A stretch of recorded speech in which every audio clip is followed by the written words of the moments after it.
begitu kita absen. Habis itu nggak usah banyak-banyak Ibu menyampaikan materi karena kalian sudah lapar dan sudah mengantuk ya.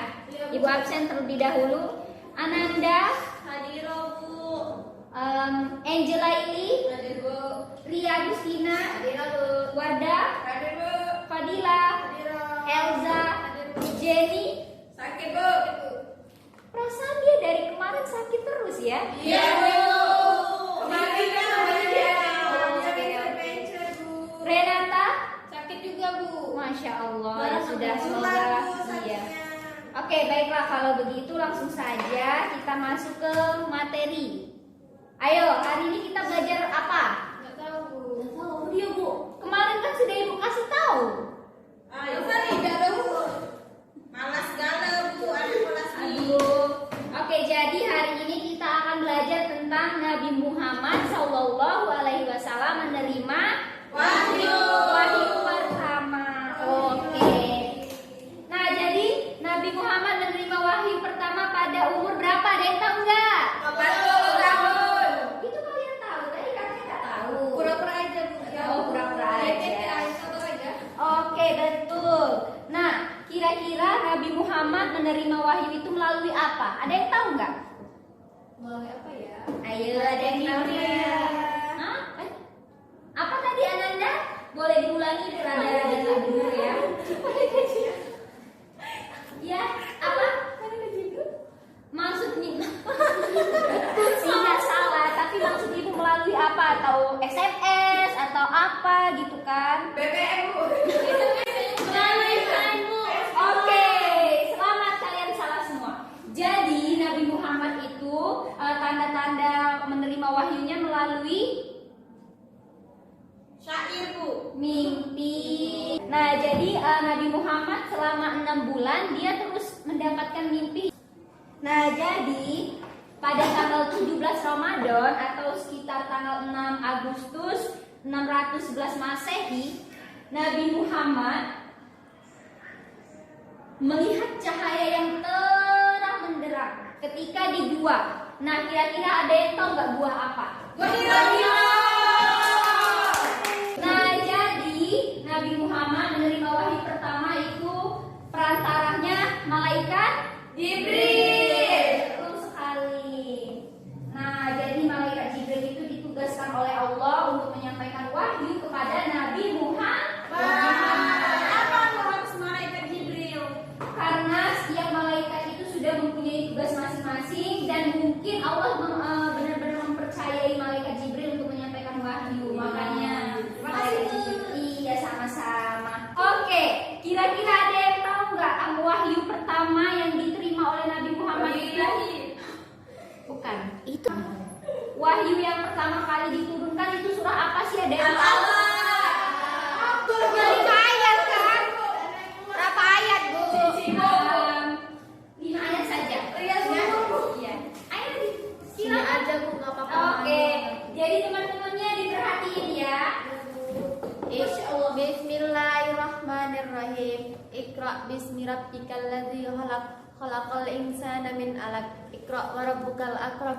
Allazi 'allama bil qalam. 'allamal insana ma lam ya'lam. Oke, betul. Barakallahu. Siapa namanya? Iya, ada satu. Oh Ria.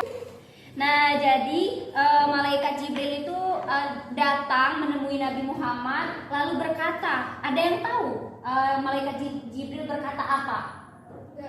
Ada yang tahu? Jadi malaikat Jibril itu berkata kepada Nabi, bacalah. Lalu Nabi menjawab, saya tidak bisa membaca. Lalu malaikat Jibril merangkul Nabi dan berkata lagi, bacalah. Lagi-lagi Nabi Muhammad menjawab, saya tidak bisa membaca. Sampai ketiga kalinya malaikat Jibril mengucapkan hal yang sama dan jawaban dari Nabi juga hal yang sama. Jadi secara perlahan-lahan malaikat Jibril membimbing Nabi Muhammad untuk apa ya? Membaca apa? Baca surat Iya. Al-Alaq. Betul sekali. Jadi secara perlahan-lahan malaikat Jibril membimbing Nabi Muhammad untuk membaca surat Al-Alaq ayat 1 sampai 5. Tapi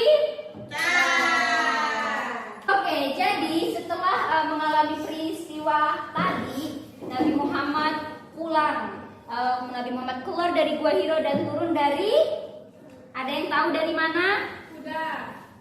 Dari Jabal Nur. Oh, maaf Bu, salah. Untuk pulang dalam kondisi ketakutan. Jadi ada sosok cahaya yang benar-benar terang, tapi malaikat Jibril saat itu berwujud manusia. Tetapi tetap saja itu membuat Nabi Muhammad ketakutan sampai seperti orang demam, kegigilan gitu ya. Menggigil Bu, bukan kegigilan. Ya, ibu tadi mau ngetes konsentrasi kalian. Tepuk tangan untuk siapa namanya?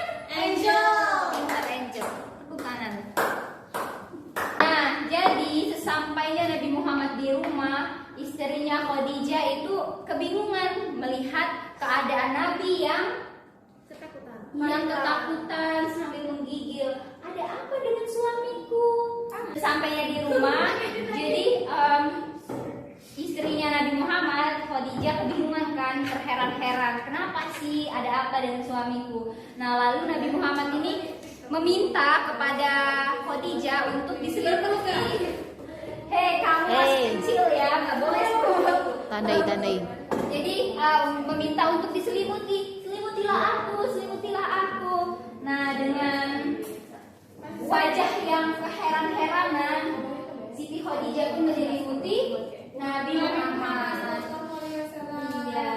Nah, ketika setelah Nabi sudah mulai agak tenang, Nabi pun menceritakan hal yang terjadi di Gua Hiro tadi kepada siapa yo? Kepada Khadijah, kepada istrinya. Nah, jadi ketika sudah diceritakan itu, Wardah sama Dila jangan cerita, kalau mau cerita sini ke depan sama ibu ayo.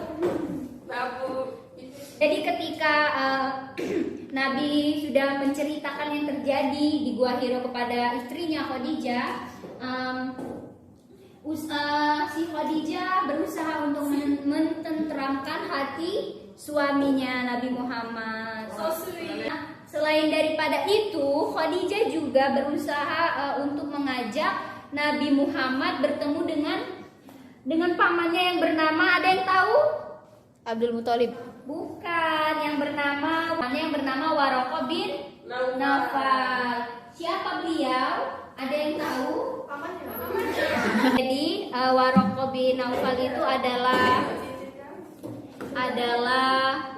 seorang Nasrani yang memiliki pengetahuan yang sangat luas tentang isi kitab Taurat dan kitab Injil. Waraqah berkata, yang datang kepadamu adalah An-Namus Al-Akbar atau malaikat Jibril yang pernah datang kepada Nabi Musa alaihi salam. Sesungguhnya engkau adalah orang yang terpilih menjadi Rasul Allah Subhanahu wa Ta'ala. Kaummu akan mengatakan bahwa engkau penipu, mereka akan memusuhimu, melawanmu dan membuangmu. Sungguh bila aku masih hidup sampai waktu itu, aku akan membelamu. Nah, jadi anak-anak yang ibu tercinta, Cinta banget. peristiwa tersebut terjadi pada tanggal berapa? Fadila? Tanggal berapa? Peristiwa tersebut terjadi? Tahu Bu. Tadi padahal sudah ibu jelaskan. Dia nggak bisa Tuh, ya lain kali diperhatikan.